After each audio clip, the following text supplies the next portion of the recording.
Have you ever wondered why you're drawn to someone who is objectively wrong for you? Your mind knows it, but your chest is on fire. And in a couple of years after breaking up, you thought, seriously? That was my type? What was I even thinking? Spoiler, you weren't thinking. At that moment, your prefrontal cortex, the part of your brain responsible for common sense, had gone on an indefinite vacation. You didn't just fall in love. You became a participant in a massive chemical experiment that nature has been running on humans for the last couple of million years. In the next few minutes, we're going to hack the code of your attraction. I'll show you how your brain turns into a chemical lab the moment you see that profile in an app. We'll break down how hormones force a rose-colored biointerface onto your eyes and why your internal GPS so often routes you straight into a toxic swamp. You are about to learn where biology overrode logic, turning sensible adults into shaky-kneed teenagers. Let's go! Forget that romantic nonsense about butterflies in your stomach. From a biological standpoint, those butterflies are just an adrenaline storm and a digestive glitch. When you meet someone attractive, your brain isn't writing sonnets, it's running a database query. First on stage is dopamine. This is the hormone of anticipation. In your brain, it works just like a slot machine in Las Vegas. Did you get a text from them? Ding! Dopamine spikes. They didn't reply? You refresh the page every 10 seconds, hoping for a win. This state of uncertainty is the ultimate stimulus. That's why the boring but reliable guy who texts back on time loses to the mysterious character who disappears for a week. Your brain just wants to pull that slot lever one more time. You're not in love with the person, you're in love with the wait for their reply. And let's not forget about the visual hack. In the era of dating apps, your brain is facing cognitive overload. You swipe through faces as if you're ordering food delivery, but your biology isn't wired for that kind of volume.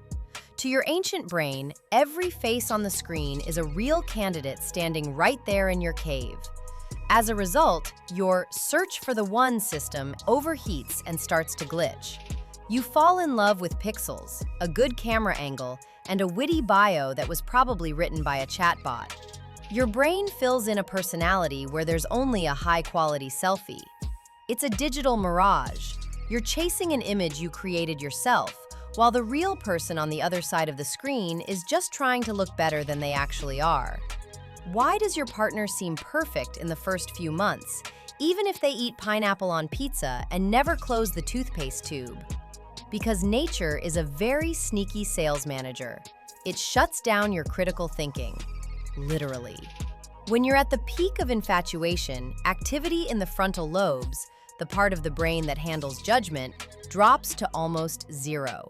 This is a built-in rose-colored biointerface. If we looked at the world through your eyes right now, we'd see a filter that blurs out every flaw and highlights their virtues in neon. You aren't seeing a real person. You're seeing an HD projection created by your hypothalamus to make sure you don't run away after the first weird argument. It's a demo version of a relationship where all the bugs are covered up by graphics. Let's be honest, why are we so often drawn to people who ignore us? Anthropology gives a pretty cynical answer. Subconsciously, your brain reads unpredictability as a sign of high status. In the deep past, if someone acted aloof, it meant they had plenty of resources and didn't need to chase anyone. Your biology is still living in the savannah, where survival depended on picking the strongest and boldest. But we aren't in the savannah anymore, and that bold guy just doesn't know how to use a messaging app or is afraid of commitment. It's a bug in the system. We look for protection where we find only cortisol-fueled roller coasters and sleepless nights. Your brain thinks it's choosing an alpha male, but in reality, it's just a guy who forgot to charge his phone. But then, the first storm subsides, and oxytocin, the attachment hormone, enters the game. Its job is to glue you together for the long haul. It's biological glue. The problem is that oxytocin makes us trusting and, well, let's put it mildly, a bit naive. It turns off the danger sensors. This is the moment your friends say, "Look, they're lying to you." And you reply, "You just don't know them. They had a tough childhood." It's not that you're so kind, it's that the oxytocin is blocking your radar.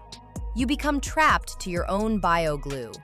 The brain demands warmth and closeness, even if the price is your peace of mind. Love is the most massive and beautiful illusion evolution ever designed, so we wouldn't die of boredom. But how do you avoid becoming a victim of this chemistry? My advice? When you feel like you're losing your head, remember, your OS is currently throwing a critical error. Don't make life-changing decisions until your dopamine levels return to a baseline norm. This usually takes 6 months to a year and a half.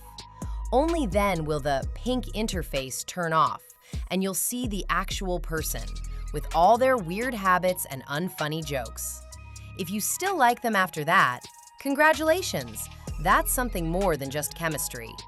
Tell me in the comments, what's the most ridiculous thing you've done while under the influence of a hormonal storm? Let's laugh together. Thank you for watching and welcome to the channel.